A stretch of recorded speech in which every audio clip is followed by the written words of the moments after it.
I was doing Xtina's Christmas album, which is really a great album. She's completely insane on the ad-libs on that record, singing at the peak of her youthful powers, like with nobody checking it. Ad-libs like you can't even, I mean, so many, like it was incredible what she was doing. And I loved every note of it because I'm a jazz guy. So there she is running and running and running and running and running, and I wasn't going to stop her. So we're in Winnipeg, the mosquito capital of the world, where the mosquitoes are like birds. Yeah, and doing a Christmas album, and I get a call, like we're in the middle of doing like Oh Holy Night or something. The stars are brightly shining. Xtina's in there singing, and it's like Jimmy Iovine on line 2. I'm thinking like, oh yeah, somebody's fucking pranking me. Jimmy Iovine's not fucking calling me, and I'm in Winnipeg. They're fucking doing Oh Holy Night. Yeah. What do you mean?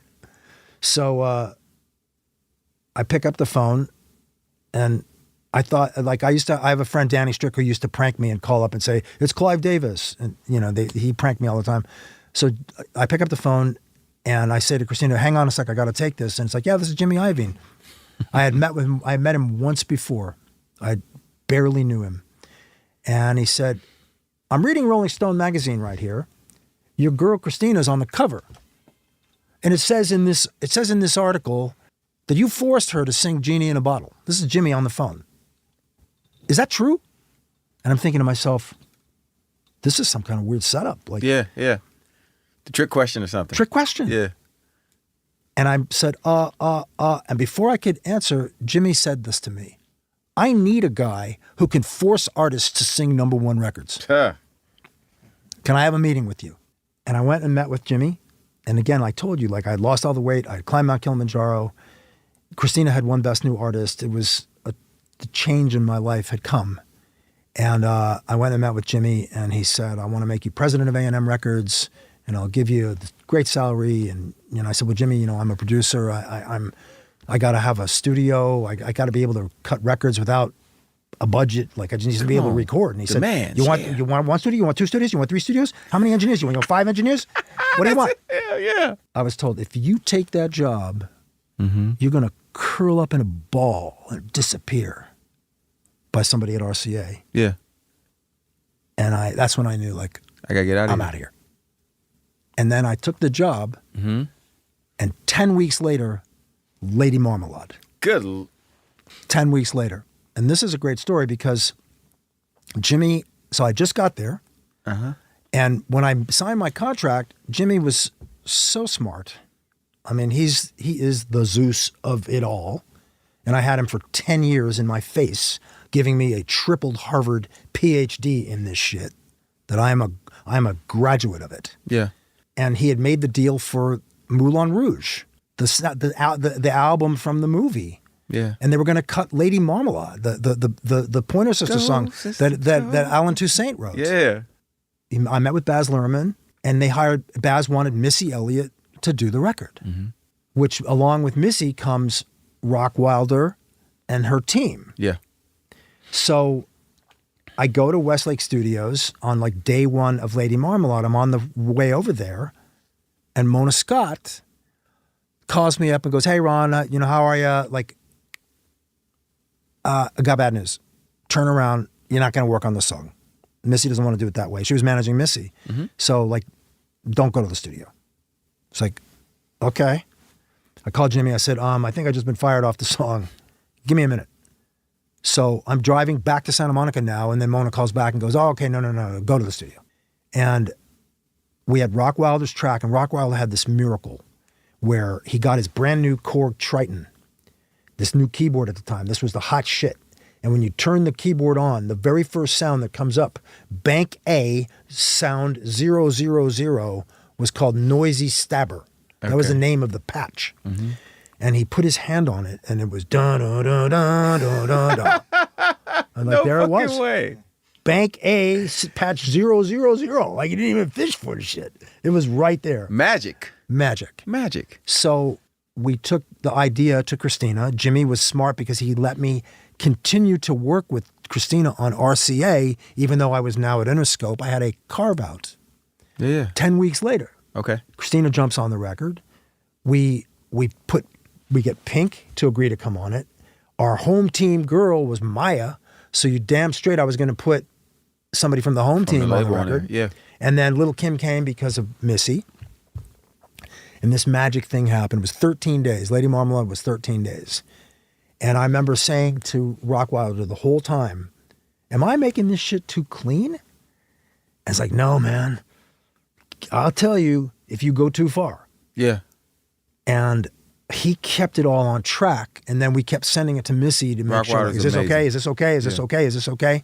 And then when it came to the ad-libs on Lady Marmalade, I realized they all have different schedules. They're not in the studio at the same time. How is this going to work where everybody, all four of them, including Kim, are doing ad-libs? By the way, I want to say this. The pocket for the hook on Lady Marmalade, the Hey Sister Soul and the Voulez-Vous, all that shit was Maya. Maya laid the original vocal down and everybody followed that. Everybody jumped on her pocket. She's an unsung hero. And of course they went on to win the Grammy. Mm-hmm. But, you know, Maya was an incredibly hard worker, and she kind of like doesn't get her props, her flowers. So we're going to give her some flowers today. We love Maya. Yeah. So that was her pocket. Everybody jumped on it. And then it became like, a lot has been written about Lady Marmalade where, you know, that there was friction and that I took Xtina's side over Pink. And like, honestly, I think all that is great to sell magazines. The magic was there. It was almost like a battle between them. But the ad-lib technique was very much, it was an idea I had that because the song is modal, which means that all through it, dun dun dun dun dun dun dun, there's a harmonic hitching post that everything springs off of, and that you could sing an ad-lib through the entire 3-minute track, an ad-lib pass, without the chords changing. Yeah. As long as you stuck to the bass, you could ad-lib. So I took each girl in, and I just said ad-lib top to bottom, all the way through 5 times. And then Find you the figure holes. it out from there. And then during the ad-lib pass, I would say, sing that again. Sing what again? Yeah. Sing it again. Yeah. Sing it 5 times in a row. Yeah. Okay, another pass. And I had an archive of ad-libs from each singer. Then I went through it, and I learned them all, and I cataloged them, and I gave them all names. And I had 2 keyboards and an L shape, and I gave them all names. And they were color-coded, like Maya's ad-libs were green, Xtina's were red, Pink's were blue, and Lil' Kim was purple.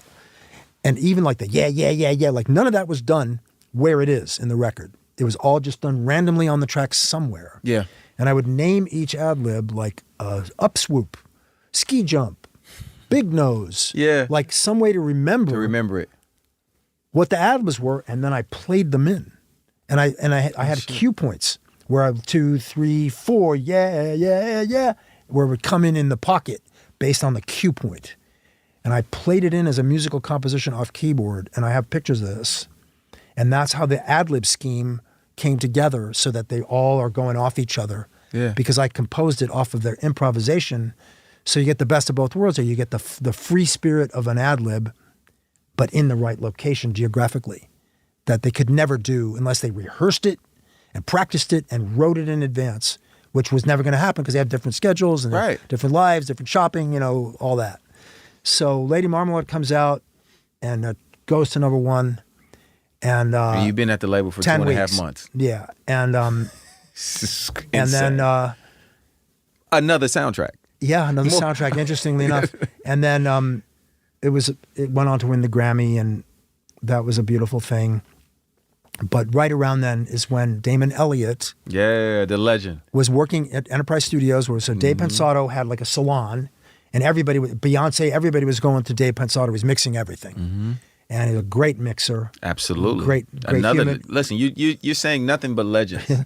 So all these guys. So in the back room was Dionne Warwick's kid, who had like a little $100 a month shithole studio, Damon Elliott. Yeah. And Damon Elliott had an artist that he was developing named Keisha Cole from Oakland. Yep. And he knew them because of Smokey's twins and Megan, Lamaya. Yeah, all of them were around there. And the young Keisha from Oakland, this rough girl, and Greg Curtis. Yes, sir. And it was next to Dave Pensato, like in the next room. Yeah. So it's like, hey man, you want to hear some shit? Without Dave, there's no studio that we're in today. Yeah. Because of Jason Joshua. That's right. Yeah, absolutely. So all connected. I hope this is all interesting because it's like really in the woodwork. And I've never said a lot of this stuff. Like, I don't have a book because nobody reads. So there's no point in writing it. That's why we have a podcast. That's why we have a podcast. That's why we're talking shit on here today.